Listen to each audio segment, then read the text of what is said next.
To Lecture 12 on Dante's The Divine Comedy 2019. Today we'll focus on Panderers and Seducers, ditch 1 of the Malebolgia, Flatterers, ditch 2, Simoniacs, and Future-Seers. Just to remind you of the order of things looking at this schematic, that means that we are now in Circle 8, the circle of simple fraud. Remember that the names of each of the 10 ditches in Circle 8, there are 10 ditches, are called bolgias. They are not called subcircles. And know that we are going to go into the first 4 today. Panderers and Seducers, Flatterers, Simoniacs, and it says Sorcerers here, but they are Future-Seers, people who claim to have the ability to see the future in some way. All right, so let us begin. This is an image by Gustave Doré of the punishment of the Panderers and the Seducers. You can see that these are horned and winged demons, very much like your idea of a demon, which is based on the medieval comic plays, which would feature demons and sinners. Often, they are whipping these sinners mercilessly. This is the punishment of Circle 8, Ditch 1. All right. Let's enter with a quote, and then we will get to the informational slides.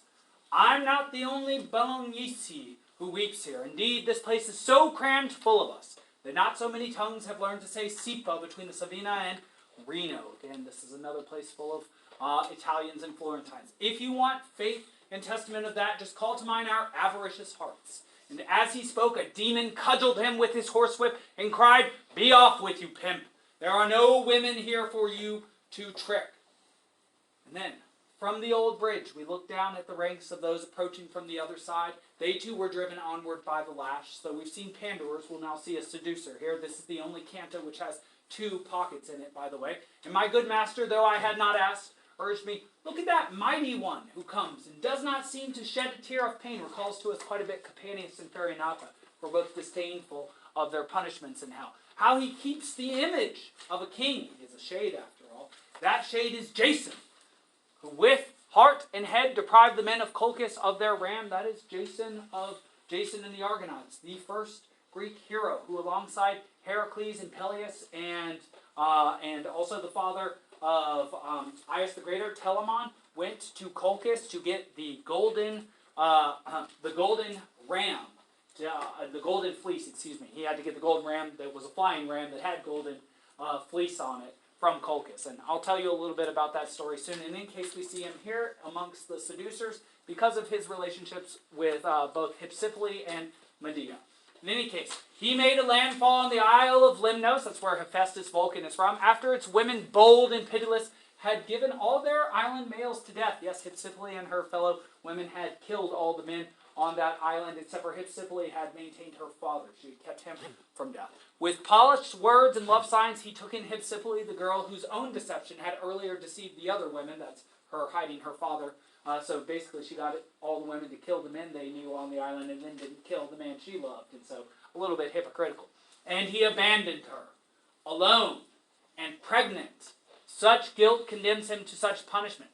And, so that's not the only woman that he leaves with child. And for Medea, too, revenge is taken. With him go those who cheated so. This is enough for you to know of that first valley and of the souls it clamps with its jaws. All right, let's get on to this. So, a couple facts you need to know about the Malebolgia in general, and in particular about this specific ditch. This is the only canto in the Malebolgia with 2 different ditches in it, with 2 different bulges in it, with 2 different punishments in it. As you know, the Malebolgia goes from cantos 18 through 30. It's about a third of the entire text, actually a little bit more. Every other bolgia will comprise 1 or 2 cantos. Now, remember that the Malebolgia is itself 10 concentric circles with the well of the 9th circle in the middle. There will be giants that there will be a specific giant, in fact, Antaeus, who will take Dante and Virgil down from Circle 8 to Circle 9 to the deepest depths. Now, who is a panderer in this dual circle? Who is a seducer? The panderer is named Venedico Caccianemico. And, well, what makes him a panderer? Well, a panderer is a pimp, somebody who sells off a woman for some sort of valuable exchange, usually money. And so what he did is he exchanged his sister to this guy named Obizzo, we think, likely to gain money or advancement. He sent her to Obizzo, we think, thinking she would get married to him, but that was never actually what the understanding was. He straight up sent his sister to gratify the pleasures of this man so that he could receive higher rank or money. And that's why we call him a panderer. And the reason why we use the word panderer is from the Trojan, not hero, but the Trojan warrior named Pandarus. There was a medieval story called Troilus and Cressida, which would later be recounted by both Geoffrey Chaucer as well as William Shakespeare, where Pandarus gets his daughter, maybe his niece, convinces Cressida to lay with and marry Troilus. And so he panders to her. He brings people together for to exchange illicit favors for some sort of material or a political gain. In any case, that's what it means to be a panderer. The seducer here is Jason. Jason is part of a long line of Greek heroes to love him and leave him. As you know, Odysseus was well known for doing this with both Circe and Calypso, with whom he left children, according to the mythological accounts. Also, of course, Theseus is known to have done this sort of thing, and of course Heracles. Heracles left children wherever he went. In fact, his children have a categorical name themselves. They are called the Heracleans, letting you know that he was very much a love and leave them sort of individual. So Jason plays out this archetype. It's not an appropriate archetype at this point. So he seduced Hypsipyle, as I told you about on Lemnos. He also seduced Medea. A couple things about the seduction of Medea. He got her to betray her father, and then when he was fleeing away from her father, King Aeetes, she dismembered her brother, the son of her father, and threw pieces of him into the water so that he would have to stop and pick them up to bury them so that she could escape with Jason. Jason then left her after she had 2 children with him, and she, being sort of a witch, then killed both of those children. It is a very ugly story where nobody seems to come out well. And so the idea seems to be a seducer, things go poorly. In any case, remember the punishment here is that horned demons whip them mercilessly. It is very much I would say, an infernal-looking punishment. Let's keep moving. Let's get to the second bolgia now. In the second bolgia, we meet the Flatterers, and there's a reason why I have Flatterers represented as brown up there, because the punishment is nasty. They are immersed totally in feces. That means excrement. That means poo, to put it vulgarly. That means they are immersed in about the foulest substance you can possibly imagine being immersed in. And I mean, we have some people that are immersed in some pretty nasty things. Fire, people burning eternally, boiling blood, nasty rubber sticks, now also feces. And I think the idea is it's probably human feces, because just as they were, we have an expression, full of it during the course of their lives, now are they filling it? The feces that they spoke during the course of their lives, their valueless words, are now what they are living in, or existing in for all time. So that which they were full of, they are now filling, which is, I think, an excellent contrapasso. There are 2 sinners that we meet here. Alessio in Termini, we don't really know much about him, but there's a second one named Thais. Thais is a courtesan from the Roman play The Eunuch by Terence. In that play, as you can imagine, a courtesan as a prostitute, she says exactly what it is men want to hear so that they will pay her money. But that means that she's not necessarily telling them the truth. Telling people something they want to hear is very different from telling someone the truth. You could even make the argument, I think, that that's part of the problem with Brunetto Latini, saying that you cannot fail to reach your glorious harbor. And he looks like a winner. To say something to inflate someone or make them feel good does not always line up with telling somebody the truth, which often means making somebody sort of feel bad for a little while if you're offering necessary criticism. In any case, the idea here is that she told people what they wanted to hear rather than the truth. And so, as I noted earlier, what I want you to start noting here, especially when we get into the big speeches, Ulysses in particular, Boniface, is look for more sophisticated ways of manipulating language down here. Not simply outright lying or excuse making. Apparently language can be a very dangerous thing. That will be a very important message here in the Malebolgia. Look for the maledictions of these people. All right, let's move on to the Simoniacs. I want you to look at this image because it will help you see what the punishment is. They are stuck upside down in funnel-like pits with their feet sticking out at the calf, with their feet on fire. We can't see the feet being on fire. We just know that they're on fire because they're wretchedly swinging about as if they're in tremendous pain. So occasionally you just see their legs there and they start kicking in tremendous pain. It would be shocking to see this sort of thing. And, well, here are the Simoniacs. They're lodged upside down in a funnel-like tube with feet on fire. We meet somebody very special here. We meet one of our 4 popes in the Inferno. He is Pope Nicholas III. He admits that he was the son of the bear. He was no Orsini.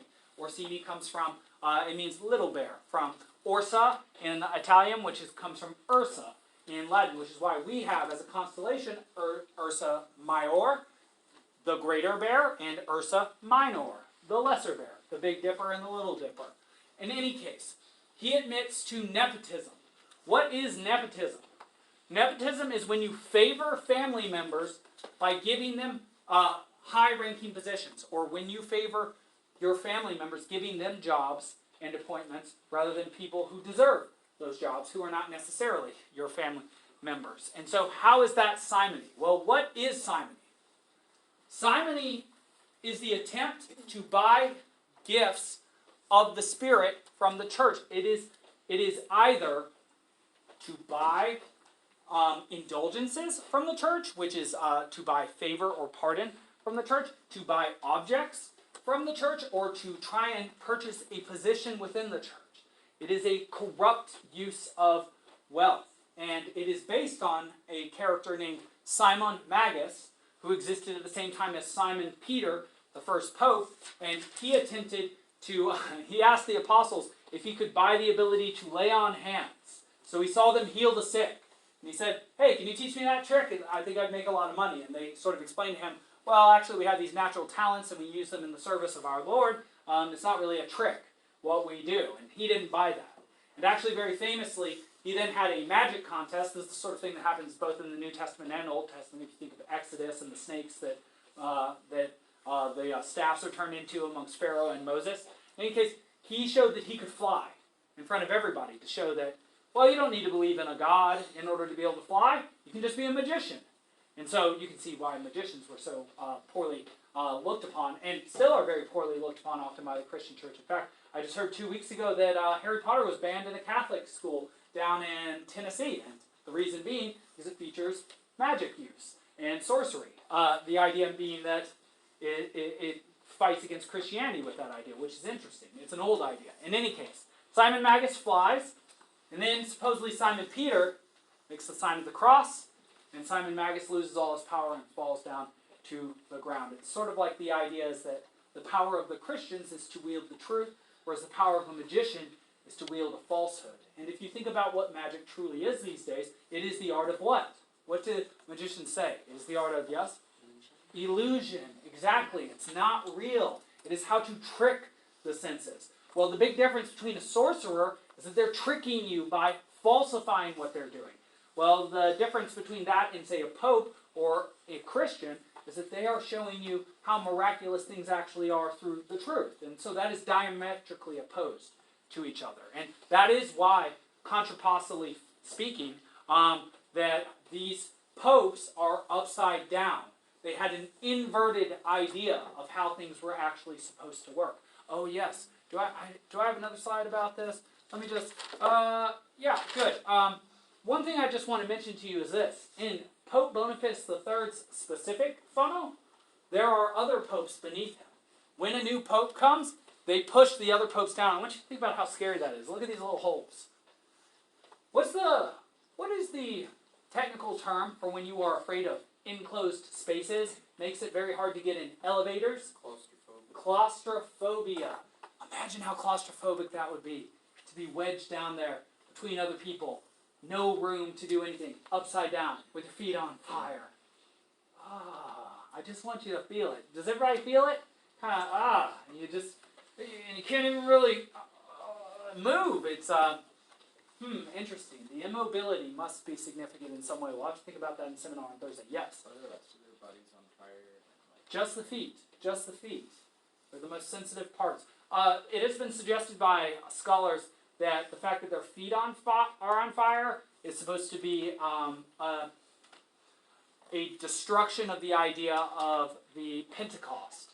In Pentecost, there were flames that fell on people's heads, and then they understood the truth. Here, there are flames that fall on the feet and just burn your feet. And so there's an inversion there too. In any case, that's when the gifts of the Holy Spirit descend.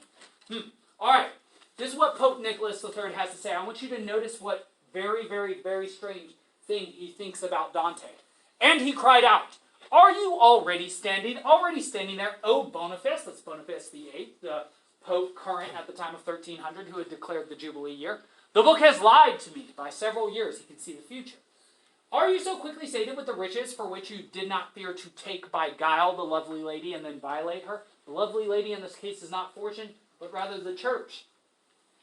If Boniface has taken the wealth of the church and violated her, he is also a Simoniac. He also belongs down in hell. But he will not die until the early 1300s, after 1300 when this takes place.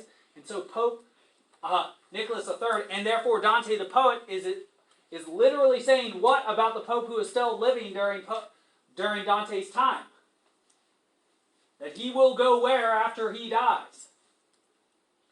He will go straight down to hell. That is a deeply heretical thing for Dante to say. Easily could get him excommunicated, but he doesn't care because Pope Boniface led to his exile, so he already led to him losing almost everything he possibly could. There's also another problem with this.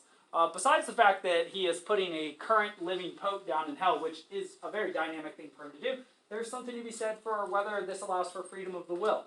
Because if Pope Boniface VIII is already by fate fated to go down to hell, why can he not repent and make a choice in order not to end up there? And so that's just a question that we might think about during seminar. In any case, you shepherds, the evangelists had noticed, this is Dante now chastising Pope Boniface III, Pope Nicholas III.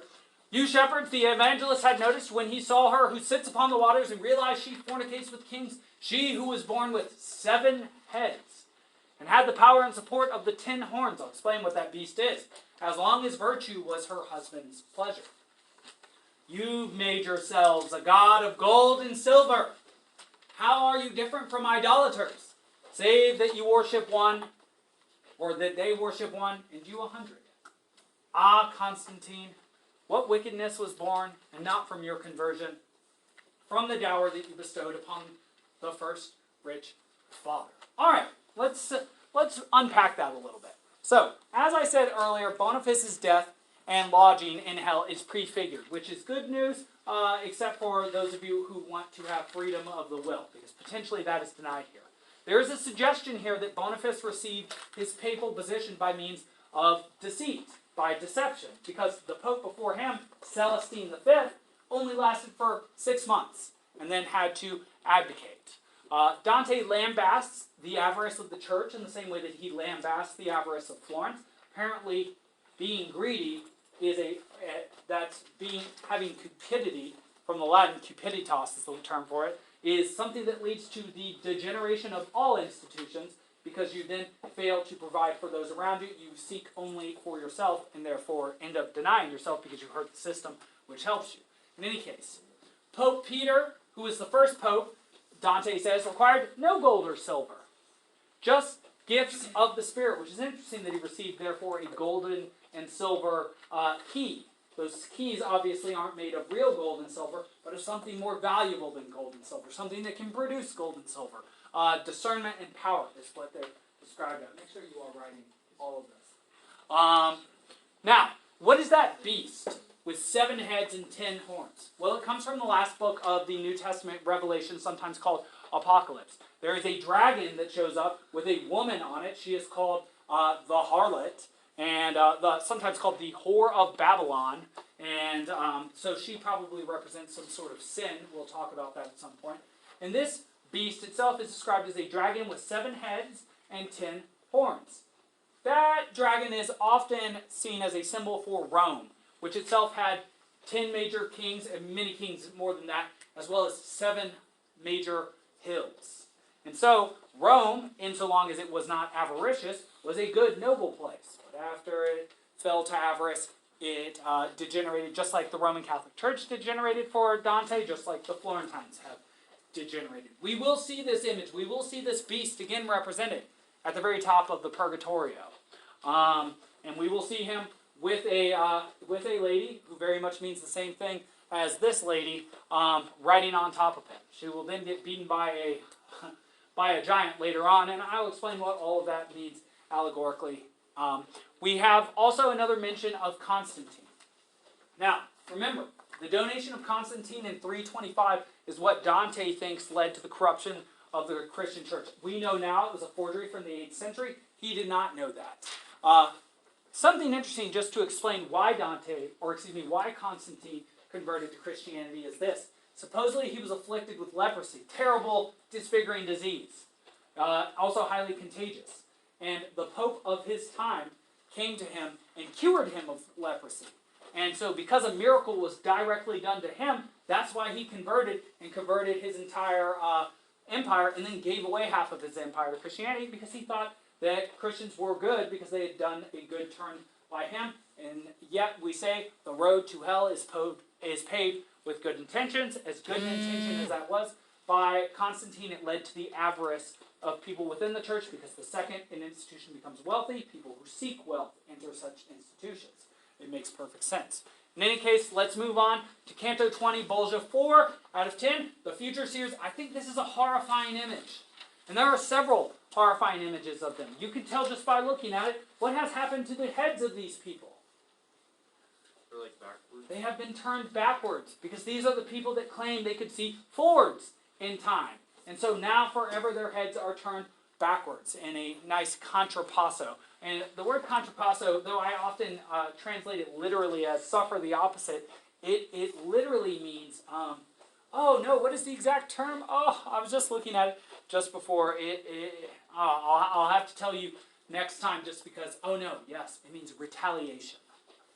And in fact, you can see in there retaliate, that same word from the lex talionis, the law of an eye for an eye. And so the contrapasso is literally the vengeance of God on a person for what it is they have done, which I just thought was an interesting note.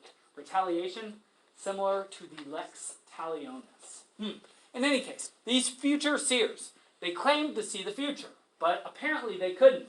What is the greatest argument about the fact that they could see the future? Well, they're all in the inferno now, which means, what is it they all should have been able to see?